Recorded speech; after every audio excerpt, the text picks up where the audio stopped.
مرنے کے بعد انسان کی قبر میں پہلی صبح اور پہلی شام کیسی ہوتی ہے؟ حضرت محمد صلی اللہ علیہ وسلم نے ارشاد فرمایا ہے کہ جب انسان مرتا ہے تو اس کی پہلی صبح بسم اللہ الرحمن الرحیم۔ السلام علیکم ناظرین، سکرات سے مراد موت کی شدت اور سختی ہے جو موت کے وقت پیش آتی ہے، اور موت سے پہلے ہر آدمی پر سکرات کی کیفیت طاری ہوتی ہے۔ بعض وقت سکرات کا اثر اور نشانی اس پر زہر بھی ہوتی ہے، اور کسی کو اس شدت کے اثر سے پیشانی پر پسینہ بھی آ جاتا ہے۔ رسول اللہ صلی اللہ علیہ وآلہ وسلم کو جب یہ حالت پیش آئی تو آپ اپنا ہاتھ پانی میں ڈال کر چہرہ مبارک پر پھیرتے تھے اور فرماتے تھے لا الہ الا اللہ،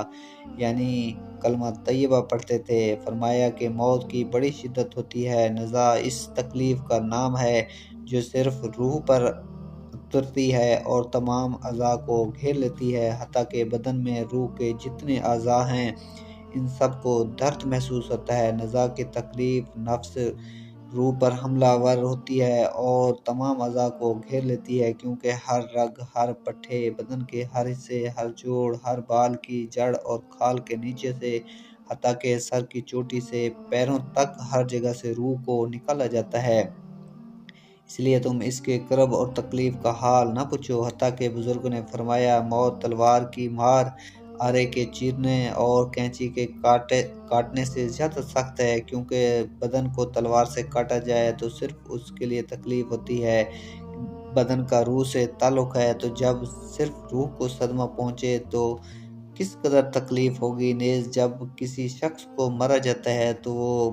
مدد بھی مانگ سکتا ہے اور چیخ بھی سکتا ہے، کیونکہ اس کے دل اور زبان میں طاقت موجود ہوتی ہے، لیکن مرنے والے کی آواز اور چیخ و پکار سخت تکلیف کی وجہ سے ختم ہو جاتی ہے، کیونکہ روح نکلنے کی بے انتہا تکلیف ہوتی ہے اور یہ دل پر سوار ہو کر پوری قوت کو ختم کر دیتی ہے۔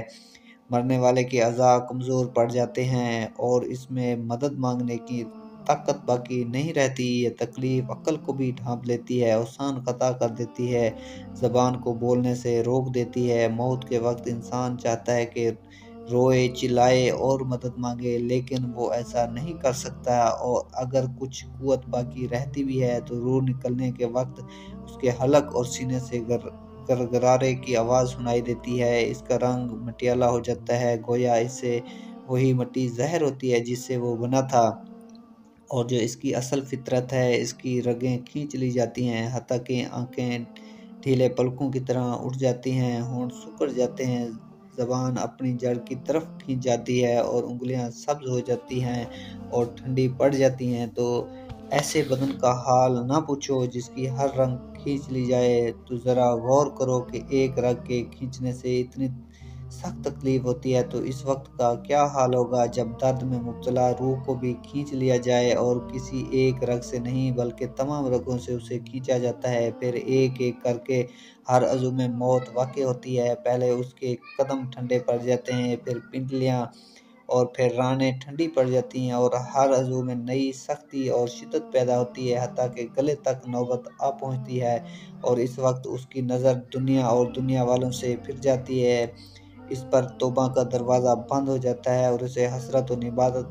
ندامت گھیر لیتی ہے۔ موت کے وقت مسلمان کو جو تکلیف ہوتی ہے، اس پر اللہ رب العزت کی جانب سے انہیں نیکیاں عطا کی جاتی ہیں، جیسا کہ سنن ابن ماجہ میں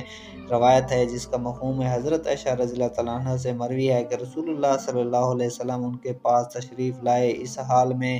کہ ان کے پاس ان کا کوئی قریبی رشتہ دار موت کی سختی میں مبتلا تھا۔ رسول اکرم صلی اللہ علیہ وآلہ وسلم نے مشاہدہ فرما کر حضرت عائشہ رضی اللہ تعالیٰ عنہا سے فرمایا اپنے رشتہ دار پر غمگین نہ ہو، اس لیے کہ یہ اس کی نیکیاں ہیں۔ اس حدیث سے معلوم ہوتا ہے کہ موت کے وقت ہونے والی سختی مرنے والے کی عبادتمالیوں کا ہرگز نتیجہ نہیں ہوتی۔ مسلمان کے حق میں اس پر اجر و ثواب اور گناہوں کی معافی کی امید رکھنی چاہیے۔ جب حضرت سیدنا جابر بن زید رضی اللہ تعالیٰ عنہ کی وفات کا وقت ہوا تو ان سے پوچھا گیا آپ رضی اللہ تعالیٰ عنہ کو کسی چیز کی خواہش ہے؟ ارشاد فرمایا حضرت سیدنا امام حسن رضی اللہ تعالیٰ عنہ کو دیکھنا چاہتا ہوں۔ حضرت سیدنا حسن رضی اللہ تعالیٰ عنہ نے فرمایا، اے جابر، رسول اللہ صلی اللہ علیہ وآلہ وسلم کا فرمان ہے، مومن اللہ کی طرف سے کسی بھلائی پر ہوتا ہے، اگر وہ توبہ کرتا ہے تو اللہ اسے قبول فرماتا ہے، اور اگر کوئی عذر پیش کرتا ہے تو اس کا عذر قبول فرماتا ہے۔ اس کی علامت یہ ہے کہ وہ مومن روح نکلنے سے پہلے اپنے دل میں ٹھنڈک محسوس کرتا ہے۔ یہ سن کر حضرت سیدنا جابر رضی اللہ تعالیٰ عنہ نے کہا، اللہ اکبر، بے شک میں اپنے دل میں ٹھنڈک محسوس کر رہا ہوں۔ پھر دعا کی، اے اللہ، بے شک میں تیرے ثواب کی خواہش رکھتا ہوں، لہٰذا تو میرے گمان کو سچا کر دے اور میرے خوف اور گھبراہٹ کو دور فرما دے۔ پھر آپ رضی اللہ تعالیٰ عنہ نے کلمہ شہادت پڑھا اور انتقال فرما گئے۔ ناظرین، انسان کی زندگی میں روح کو 3 موقعوں پر تکلیف پہنچتی ہے۔ انسان کی روح چیخیں مار مار کر روتی ہے۔ کیا آپ جانتے ہیں کہ موت کے وقت سب سے زیادہ تکلیف جسم کے کس حصے کو ہوتی ہے؟ حضرت علی رضی اللہ تعالیٰ عنہ سے جب یہی سوال پوچھا گیا تو حضرت علی رضی اللہ تعالیٰ عنہ نے فرمایا، موت آرے کے چیرنے اور کینچی کے کاٹنے سے زیادہ سخت ہے۔ آرے کے ذریعے چیرنے والا انسان کو آرے یا کینچی کے ذریعے کٹنے سے اتنی زیادہ تکلیف نہیں ہوتی جتنی تکلیف موت کی دبوچ میں آنے والے انسان کو ہوتی ہے۔ انسان کی زندگی میں روح کو 3 موقعوں پر شدید صدمہ پہنچتا ہے۔ انسان کی روح دھاڑے مار مار کر روتی ہے۔ وہ 3 موقع کون کون سے ہیں؟ نمبر 1، انسان کے یہ جاننے کے باوجود بھی کہ یہ گناہ کبیرہ ہے، یہ گناہ عظیم ہے، اللہ تعالیٰ یہ گناہ کرنے والے انسان پر غضبناک ہوتا ہے، یہ جاننے کے باوجود بھی انسان کسی غیر محرم عورت کو جب ننگا کرتا ہے، ننگا کر کے اپنی آنکھوں سے دیکھتا ہے، اپنے کانوں سے سن کے اسے ہوس کا نشانہ بناتا ہے، یہ وہ لمحہ ہوتا ہے جب انسان کی روح دھاڑے مار مار کر رو رہی ہوتی ہے، جب انسان کی روح کو صدمہ پہنچ رہا ہوتا ہے، ٹھیس پہنچ رہی ہوتی ہے۔ یہ وہ لمحہ ہوتا ہے کہ جب آسمان کے نوری فرشتے اس زانی پر لعنت کر رہے ہوتے ہیں، زانیہ عورت اور زانی مرد پر لعنت کر رہے ہوتے ہیں، حالانکہ اللہ تبارک و تعالیٰ کے نوری فرشتے اللہ کے حکم کے بغیر پر بھی نہیں مار سکتے اور لعنت کرتے ہیں، یہ بھی اللہ کے حکم پر ہی لعنت کرتے ہیں۔ فرمایا، جب انسان اپنی آنکھوں کے سامنے غیر محرم عورت کو ننگا کر کے ہوس کا نشانہ بناتا ہے، یہ وہ لمحہ ہوتا ہے، یہ وہ موقع ہوتا ہے جب انسان کی روح دھاڑے مار مار کر چیختی چلاتی ہے، روتی ہے۔ دوسرا وہ قدم جب انسان والدین کو اتنا دکھ دیتا ہے، اتنی تکلیف دیتا ہے کہ والدین اس انسان کے حق میں بد دعائیں کرنا شروع کر دیتے ہیں، اور یہ بدبخت انسان اپنی آنکھوں کے سامنے والدین سے بد دعائیں لیتا ہے جب والدین بد دعائیں دے رہے ہوتے ہیں۔ یہ بدبخت انسان والدین کو دیکھ بھی رہا ہوتا ہے، ان کے منہ سے نکلی بد دعائیں اپنے کانوں سے سن بھی رہا ہوتا ہے۔ یہ وہ لمحہ ہوتا ہے جب انسان کی روح رو رہی ہوتی ہے۔ تیسرا موقع جب موت کا فرشتہ حضرت عزرائیل علیہ السلام انسان کی روح کو جسم سے الگ کرتے ہیں، انسان کی روح جسم سے کھینچ کر باہر نکالتے ہیں۔ ظاہر ہے روح کا جسم سے گہرا تعلق ہے، تو جب یہ دونوں الگ الگ ہوتے ہیں روح کو گہرا صدمہ پہنچتا ہے۔ انسان کے جسم پر چھوٹا سا کانٹا لگ جائے تو انسان کو کتنی تکلیف ہوتی ہے، چھوٹی سی چوٹ لگ جائے انسان کو کتنی تکلیف ہوتی ہے، تو جب روح کو تکلیف پہنچے، جب روح کو صدمہ پہنچے، اس وقت انسان کو کتنی تکلیف ہوتی ہوگی۔ حضرت حکیم لقمان سے پوچھا گیا، حضرت موت کے وقت جسم کا وہ کون سا حصہ ہے جس کو سب سے زیادہ تکلیف ہوتی ہے، سب سے زیادہ صدمہ پہنچتا ہے؟ حضرت حکیم لقمان نے فرمایا، انسان کے وجود کا وہ حصہ جس کا روح کے ساتھ گہرا تعلق ہوتا ہے، اس حصے کو بہت ہی زیادہ تکلیف ہوتی ہے۔ پوچھا گیا، حضرت وہ کون سا حصہ ہے جس کا انسان کی روح کے ساتھ بہت گہرا تعلق ہوتا ہے؟ حضرت حکیم لقمان نے فرمایا، اس حصے کو انسان کے وجود کا مرکز کہا جاتا ہے، یہ وہ حصہ ہے جو روح کے بغیر زندہ نہیں رہ سکتا۔ جیسے ہی روح جسم کو الوداع کہتی ہے، دل بھی کام کرنا چھوڑ دیتا ہے، اور جب یہ دونوں ایک دوسرے سے الگ ہو رہے ہوتے ہیں، دونوں تکلیف میں ہوتے ہیں، دونوں کا درد انسان کا وجود برداشت نہیں کر پاتا۔ مرتے وقت ناخنوں کے درد کو بھی محسوس کرتا ہے، بالوں کے درد کو بھی انسان محسوس کرتا ہے، حالانکہ یہ وہ حصے ہیں جس کے کاٹنے سے انسان کو تکلیف نہیں ہوتی۔ لیکن موت کے وقت ان کی تکلیف انسان کو محسوس ہوتی ہے تو فرمایا موت کے وقت سب سے زیادہ تکلیف دل کو ہوگی۔ فرمایا اس دل کو پاک کر لو، اس دل کو پتھر نہ بناؤ، اس دل کو نرم کر لو۔ آپ صلی اللہ علیہ وآلہ وسلم سے پوچھا گیا اگر دل پتھر بن جائے تو ان پتھر دلوں کو نرم کرنے کا کوئی نسخہ بتا دیں۔ تو آپ صلی اللہ علیہ وسلم نے فرمایا پتھر دلوں کو نرم کرنے کا ایک ہی نسخہ ہے، وہ ہے مسکینوں کو کھانا کھلانا، یتیموں کے سروں پر شفقت بھرا ہاتھ رکھنا۔ مسکینوں کو کھانا کھلاؤ، تمہارے دلوں کو نرم میرا اللہ کرے گا۔ انسان اپنی زندگی میں بہت سے کام محض اپنی لذت یا خواہش کو پورا کرنے کے لیے کرتا ہے، جس کی وجہ سے یا تو اس کا پیسہ برباد ہوتا ہے یا صحت برباد ہوتی ہے۔ موت کو یاد رکھنے والے کی خواہشات کم ہوتی ہیں۔ اسی کے بارے میں نبی کریم صلی اللہ علیہ وسلم نے فرمایا لذتوں کو ختم کرنے والی موت کو کثرت سے یاد کیا کرو۔ آپ کی بارگاہ میں رسالت میں عرض کی گئی کون سا مومن زیادہ عقلمند ہے؟ ارشاد فرمایا مومن کو موت کو کثرت سے یاد کرنے والا اور موت سے پہلے موت کی تیاری کرنے والے، یہی لوگ زیادہ سمجھدار ہیں۔ ہر شخص کی جتنی زندگی مقرر ہے اس میں نہ تو زیادتی ہو سکتی ہے اور نہ ہی کمی۔ جب زندگی کا وقت پورا ہو جاتا ہے اس وقت حضرت اسرائیل علیہ السلام روح قبض کرنے کے لیے آتے ہیں اور اس شخص کے دائیں بائیں جہاں تک نگاہ کام کرتی ہے اسے فرشتے ہی فرشتے دکھائی دیتے ہیں۔ مسلمان کے آس پاس رحمت کے فرشتے ہوتے ہیں اور کافر کے دائیں بائیں اوپر نیچے عذاب کے فرشتے ہوتے ہیں۔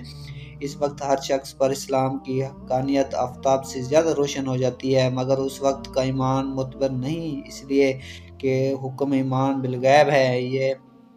اور اب غیب نہ رہا بلکہ یہ چیزیں مشاہدہ ہو گئیں۔ مرنے کے بعد ان مسلمان کی روحیں حسب مرتبہ مختلف مقاموں میں رہتی ہیں،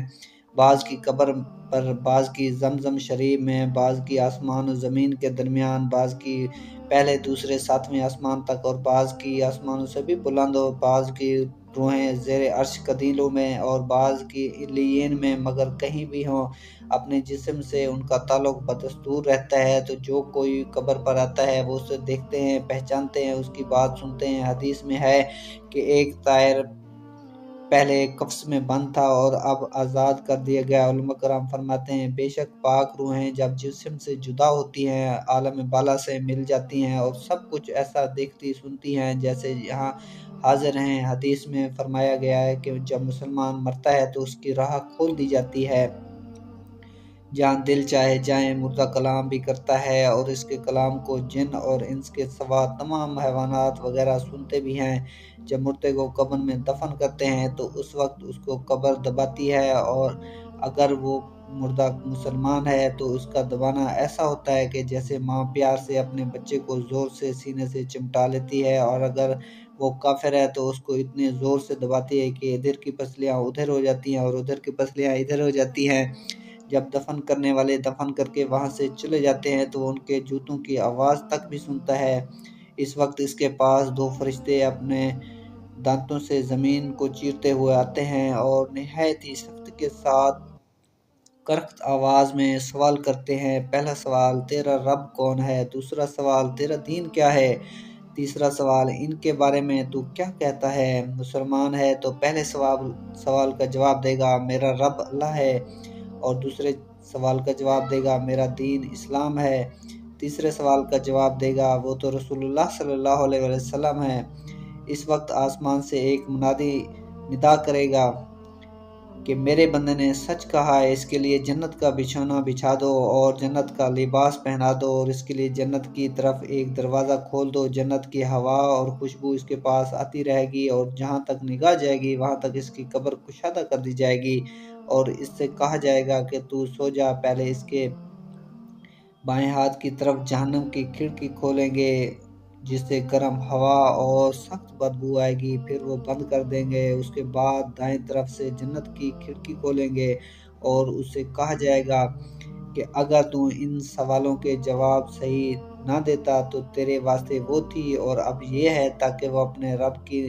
نعمتوں کی قدر جانے کہ کیسے بلائے عظیم سے بچا کر کیسی نعمت عظمیٰ عطا فرمائی۔ اگر مردہ منکر ہے تو سب سوالوں کے جواب میں یہ کہے گا، افسوس مجھے تو کچھ معلوم نہیں، میں لوگوں کو کہتے سنتا تھا، خود بھی کہتا تھا کہ اس وقت ایک پکارنے والا آسمان سے پکارے گا کہ یہ جھوٹا ہے، اس کے لیے آگ کا بچھونا بچھا دو اور آگ کا لباس اسے پہنا دو اور جہنم کی طرف سے ایک دروازہ کھول دو، پھر اس کی گرمی کی شدت اس کو پہنچے گی اور اس پر عذاب دینے کے لیے 2 فرشتے مقرر ہوں گے جو اندھے اور بہرے ہوں گے، ان کے ساتھ لوہے کا غرض ہوگا کہ پہاڑ پر اگر مار دیا جائے تو پہاڑ خاک ہو جائے، وہ فرشتے ہتھوڑے سے اس کو مارتے رہیں گے، سانپ اور بچھوؤں سے عذاب پہنچاتے رہیں گے، اعمال اپنی مناسبت سے شکل پر متشل ہو کر کتا یا بھیڑ یا اور شکل کے بن کر اس کو ایذا پہنچائیں گے۔ نبی اکرم صلی اللہ علیہ وسلم نے فرمایا، موت کو کثرت سے یاد کیا کرو کیونکہ وہ گناہوں کو زائل کرتی ہے اور دنیا سے بے رغبتی پیدا کرتی ہے۔ سیدنا حسن بصری رحمۃ اللہ علیہ فرماتے ہیں، جس نے موت کی یاد دل میں بسا لی تو دنیا کی ساری مصیبتیں اس پر آسان ہو جائیں گی۔ ایک خاتون نے ام المومنین حضرت عائشہ رضی اللہ تعالیٰ عنہا کی بارگاہ میں دل کی سختی کی شکایت کی تو آپ نے فرمایا، موت کو کثرت سے یاد کیا کرو، تمہارا دل نرم ہو جائے گا۔ ناظرین، حضور اکرم صلی اللہ علیہ وسلم نے فرمایا، موت کے بعد روح کیسے پکارتی ہے؟ میت کو سب سے زیادہ درد کب ہوتا ہے؟ مرنے کے بعد کا منظر کیسا ہوتا ہے؟ حضرت زید سے روایت ہے کہ نبی اکرم صلی اللہ علیہ وآلہ وسلم نے فرمایا کہ میت پر سب سے زیادہ سخت حالت اس وقت ہوتی ہے جبکہ غسل دینے والا اس کو نہلانے کے لیے آتا ہے، اس کی انگلی سے انگوٹھی اتارتا ہے،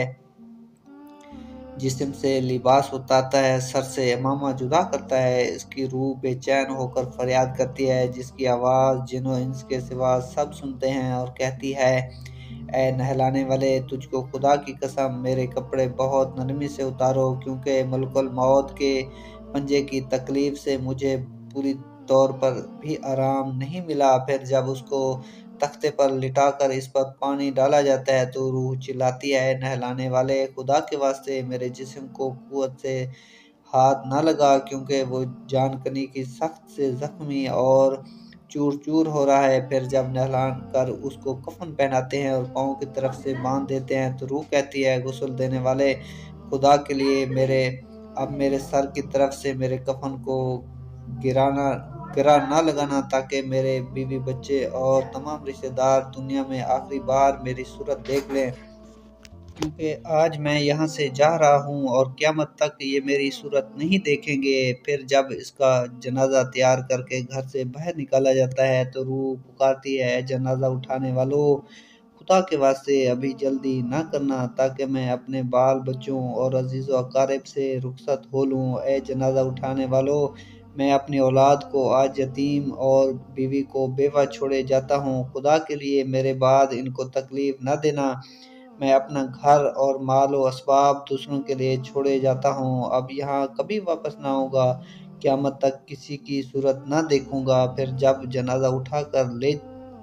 چلے جاتے ہیں تو میت کہتی ہے، اے میرے بھائیو، میں نے آج تک جو کچھ مال و اسباب جمع کیا تھا وہ صرف وارثوں کے لیے تھا، آج ان میں سے کوئی میرے گناہوں کا ذرا سا بھی بوجھ نہیں اٹھا سکتا، ہر چیز کا حساب مجھ سے لیا جائے گا اور میرے وارث کھائیں گے اور اس کو اڑائیں گے۔ پھر جب نماز جنازہ کے بعد دفن سے پہلے کچھ لوگ اپنے اپنے گھر جانے لگتے ہیں تو میت کہتی ہے، اے میرے بھائیو، خدا کے واسطے ابھی سے یہ ظلم نہ کرو، مرنے والا تم سے مانوس تھا اور تم دفن سے پہلے ہی لوٹے جاتے ہو۔ پھر جب اسے قبر میں اتارا جاتا ہے تو میت کہتی ہے، اے میرے وارثو، آج تک میں نے جو کچھ مال جمع کیا تھا وہ سب تمہارے لیے چھوڑا، خدا کے لیے تم مجھ سے کوئی دعائے خیر اور فاتحہ سے بھلا نہ دینا۔ بزرگوں کا قول ہے، آخرت کی منزلوں میں سے قبر پہلی منزل ہے، اگر اس منزل میں نجات پائی تو اس کے بعد کی منزلیں بہت آسان ہو جائیں گی اور اگر یہاں عذاب میں مبتلا ہوا تو آگے چل کر اس سے زیادہ سختی ہوگی۔ حدیث شریف میں ہے کہ مردہ قبر میں ایسا ہے جیسے کوئی شخص پانی میں ڈوب رہا ہو اور مدد کے لیے فریاد کرتا ہو، اور مردہ ہر وقت اپنے ماں باپ، بھائی بہن یا اولاد، دوستوں وغیرہ سے دعائے خیر اور فاتحہ کا منتظر رہتا ہے۔ جب اس کو اس کے پسماندگان کی طرف سے کوئی تحفہ ثواب پہنچتا ہے تو اس کے لیے تمام دنیا اور جو کچھ دنیا میں ہے اسے محبوب اور مرغوب ہوتا ہے، اور اللہ تعالیٰ اس کے رشتہ داروں کی دعائے خیر کے ثواب قبرستان والوں پر پہاڑ کے برابر داخل فرماتا ہے۔ موت ایک دروازہ ہے جس میں داخل ہون جس میں سب لوگوں نے داخل ہونا ہے۔ حضرت عثمان رضی اللہ تعالیٰ عنہ جب کسی قبر پر جاتے تو اتنا روتے کہ ان کی داڑھی آنسوں سے تر ہو جاتی۔ آپ سے پوچھا گیا، آپ جنت و جہنم کا تذکرہ کرتے ہیں تو نہیں روتے مگر جب قبر دیکھ کر روتے ہیں؟ کہنے لگے، رسول اللہ صلی اللہ علیہ وسلم نے فرمایا کہ قبر آخرت کی پہلی منزل ہے، لہذا اگر مرنے والا اس سے نجات پائے تو بعد کی منازل اس کے لیے کہیں زیادہ آسان ہیں، اور اگر اس کی تکلیف سے نجات نہ پائے تو بعد کے مراحل اس سے بہت زیادہ سخت ہیں۔ اور فرمایا کہ رسول اللہ صلی اللہ علیہ وآلہ وسلم کا ارشاد ہے، میں نے کبھی کوئی منظر نہیں دیکھا مگر قبر اس سے زیادہ سخت ہے کہ ہمارے لیے ان قبروں میں عبرت ہے۔ دیکھیے، مالدار، فقیر، طاقتور اور کمزور دنیا میں لوٹنے کی خواہش رکھتے ہیں، مال جمع کرنے اور محل بنانے کے لیے نہیں بلکہ اس لیے کہ کاش ہمیں ایک نماز پڑھنے کی مہلت مل جائے، کاش ہمیں ایک دفعہ سبحان اللہ کہنے کی فرصت دی جائے، لیکن اب ناممکن ہے۔ اب نامہ مال لپیٹ دیے گئے ہیں، روح جسم سے نکال لی گئی ہے، زندگی مہلت ختم ہے، اب ہر میت اپنے عمل کی مرحوم ہو کر قبر میں پڑی ہے۔ ناظرین، اللہ تعالیٰ سے دعا ہے کہ اللہ تعالیٰ ہم سب کو دین کی سمجھ نصیب عطا فرمائے اور ہمارا خاتمہ ایمان پر فرمائے، آمین۔ ناظرین، ویڈیو اچھی لگی ہو تو اس ویڈیو کو ایک لائک کر کے دوستوں کے ساتھ بھی شیئر کر دیں، ہمارے چینل کو سبسکرائب کریں اور کمنٹ باکس میں اللہ تعالیٰ کے 99 ناموں میں سے ایک نام ضرور ٹائپ کریں۔ اگلے ویڈیو تک کے لیے مجھے اپنی دعاؤں میں یاد رکھے گا۔ ملتے ہیں نیکسٹ ویڈیو میں، تب تک کے لیے اللہ حافظ اینڈ جزاک اللہ خیر۔